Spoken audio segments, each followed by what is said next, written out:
So welcome back, friends. I have been looking forward to this video. Today we're going to be testing the cheapest chainsaw on Amazon.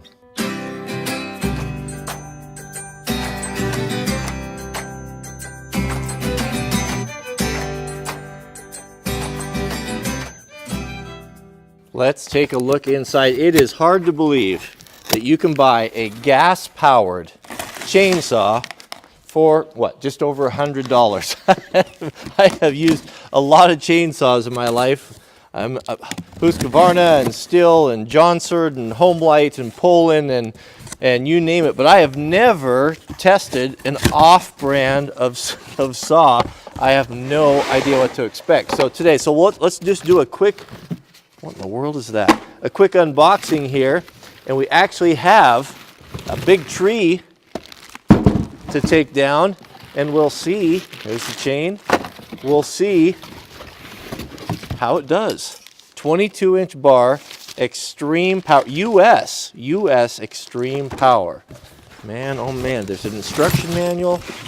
We've got a scratch tool. We've even got some log dogs on there. Let's take a look, see what the initial impressions are here, and we'll put it all together. Okay, so what do we have here? So we've got a, I would say it's on the definitely on the smaller side, but pretty much what we'd expect here. We've got, of course, we've got a looks like an aluminum or a magnesium housing. The side plate cover here is plastic. We've got a chain brake. This doesn't feel too bad. We've got our bar oiler up front here. We've got gas in the back. I don't know what that is. We've got an off and on toggle. And we've got a choke. It says here, do not use pure gasoline. Okay, we'll have to figure out what to mix in.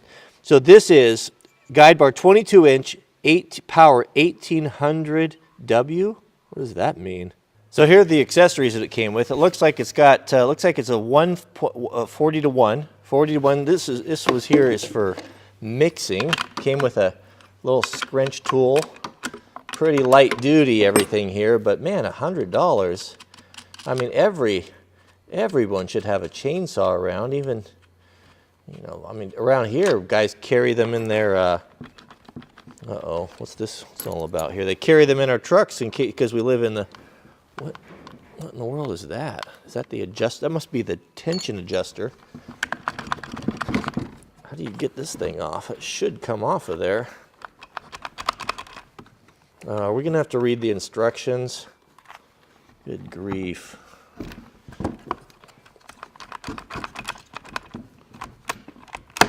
Oh, there we go. Okay, you got to take the... Oh, that's simple. Look at that. So this is kind of like... is this maybe more like Husqvarna? So the brake is actually in the side plate. That's not the most robust way to do it. There's our chain tensioner. So we can see, I'll bet if we turn that screw right there, what do you want to bet? Turn that screw, that is going to adjust the chain. That is a little bit anemic, but this is, at least the chain adjuster there is metal. We've got a little rub deal there. We've got a little, look how flimsy that is. Little flimsy chip deflector there, and this is all plastic, but that's, so we've got our clutch on the outside, and then we've got a sprocket. That whole housing is all looks like aluminum or magnesium or something. We can even adjust the oil. The mixture right there, looks like that's the oiler on how much oil we turn out. So let's put the chain on. We don't want to put the chain on backwards. Oh, that feels pretty chintzy, but you can get it tight. All right, we messed up. We got to look at that, man. That's for professional size of log dogs there. Let's compare that to the Stihl. Here you go. Not quite the same. I got to pull the bar back off because I forgot. We got to put those things on first, and then we can tighten up the bar and see if it starts. Here's something I just noticed. See any problem with the file? See any issues there? Nah. Here we go. Let's fuel it up. Okay, so I'm not going to mix up I am not going to mix up a whole nother gallon of 35 to 1. What I will do is I'm going to put 50 to 1 in here, and then I'll just give it a little bit of extra, a little dollop of oil to make that a bit richer. You know, this is not, if you go a little bit either way, it's not really, well, it's probably not really the end of the world. So we've got some 2-stroke oil here, and we'll just give it a smidge more there, a little bit, run it a little bit rich. So the manual said it recommended using 1040 motor oil. The plastic on the filler caps is really actually quite, it doesn't feel very nice. It feels kind of brittle, but it is captured, and the oil tank there is metal. Some real oil in it. That's always a very common question from guys is, can I just run, bar oil is expensive. Look at that, I'm spilling it. Bar oil is expensive. Can I just run used motor oil in there, or just clean motor oil because it's cheaper than bar oil? Well, yeah, of course you can. It's better than nothing. I wouldn't recommend using the motor oil because it has so many contaminants in it. That's a big oil tank for such a small saw. So many contaminants in it that it can wear out stuff and clog up your oiler, and it's just not worth the aggravation. 1040 would be better, new oil. Problem with that is the stickiness of oil. So if you take bar oil, for example, like this, look how stringy it is. See this, how stringy and sticky it is there? Well, that's required or recommended so that it sticks onto the bar, so it's not all flung off the end, and that it sticks and hangs out on the bar. All right, everything adjusted, everything filled up, ready to go. Chain brake should be forward. All right, can we lock the throttle? No throttle lock. That's interesting. Looks like there was a place for it. They changed their mind, so we've got to stop. So we got the ignition on, the choke out. Well, let's just see what happens here.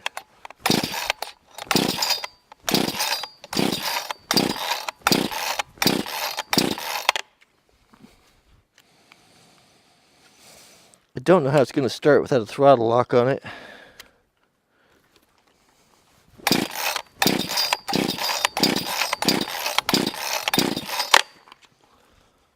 Back to the manual. So the manual doesn't say anything about having it to, usually at a saw you have something that holds the throttle open halfway position or so, but this doesn't have it. I mean, you could, there's a hole there, I could like stick the file in there and do it. I just have never seen a saw that, maybe that's why the file's bent there. The file's bent there a little, got a little crook in it, so you can poke it in there and jam the throttle open. Let's see, I'm gonna try it. Ah, there you go. So you do have to have the throttle open, but then the file fell out. See if it'll go now there.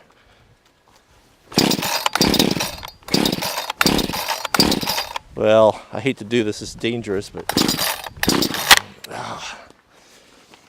Okay, try the file trick again. We need that to stay open a little bit.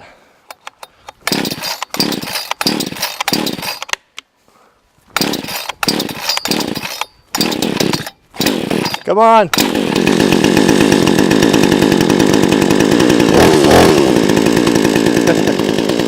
Sounds pretty good, actually.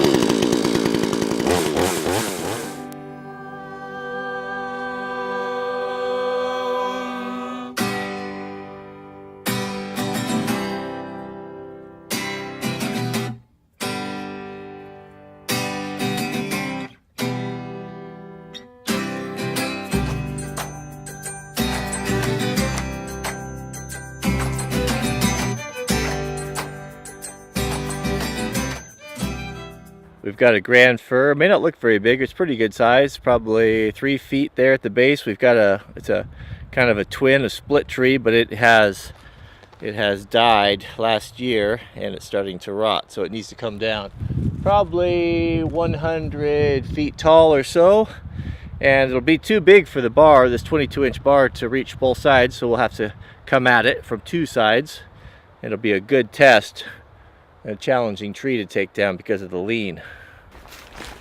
Just to give you a little bit better scope of the size of it, it's reasonably big. You know, we can't cut all the way through with the bar, but don't let anybody tell you can't take down large trees with a small saw. You can. It just takes a little. You got to come at it from both sides. It's not a big deal. So the question is it going to start? Choke in. Pretty good. All right, let's have at it.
Well, that did not go well. That tree completely surprised me. Just when you think you got it all figured out, you get something like that. So I was wrong. This is not a grand fir. This is a Doug fir. I could tell by the needles here now that I look closer at it in the branch configuration. What happened with that was the center was all rotten, and I was leaving my hinge wood in the center for that. But right where those two trees had grown together, I don't know if water or decay or something got in there and rotted out all the center of that. So when I cut, I didn't have any holding wood in there, and that's why when I started wedging it, you see that it, instead of having that holding wood and falling over where I want it to go, it just rotated on the stump and actually fell over 90 degrees, 110 degrees the wrong direction right towards me. So that shows the importance of having an escape route and kind of a plan and not losing your head when those things happen, because you have a few seconds to react, and if you can keep your head about you when things don't go as planned, you can get out of it. You know, the tree is gonna move, and it's gonna, you know, start doing things, and you have, you know, if you're right at the stump, you're only 2 steps away from a safe direction, where the farther you get away from the tree, you know, the more you have to run. So yeah, interesting. That one there wasn't good either. I had all that rot going on and almost no holding wood on the other side, and the wind starting to pick up and blow the wrong direction. It was sitting back hard on the wedges, but all's well that ended well. Oh, that was exciting. Lesson learned on those double trees like that. I don't think I've ever cut one that way, where I've tried to take it at so close to the crotch. If I were to do that again, I would either one, go lower and do a Humboldt cut. I don't usually do a Humboldt cut with this because it's just easier to kind of demonstrate for the video. I do a Humboldt cut and then come back in there where I know that wood was solid, or go up higher and cut them two individually, which might be a better bet. But oh, I got caught up in the excitement there. So the saw is really good. It's really good. It's a tiny little saw, but it's got good power, really good power, and it got the job done right there. I had some issues with the fuel sideways, and what happened, I think right about when I got down to about 1/4 of a tank of fuel or so, maybe half a tank, that it was a little bit fussy, that it didn't want to pick up fuel. I'd have to kind of pull it out, bring it up right, run up the throttle, and then it would go again. And then it did act up a little bit, but it didn't act up once I refueled it. It worked fine on its side. So I think that it might be the way that the pickup is designed, but it's a real chainsaw. It actually really works. It's I can't believe it. I really can't believe it. I was expecting this to be kind of a joke, and for it to catch on fire or do some stupid thing or melt, but it hasn't overheated. The ergonomics on it are decent. I mean, it's what you'd expect for $100. It's more than you'd expect for $100 actually. It's got metal in the places that that require it. The brake, the handle, the wrap, it starts very consistently, being a brand new saw. The chain tensioner seems to work. The chain is not the best. It's a real low-end chain, but you know, that could be remedied with a USA built chain.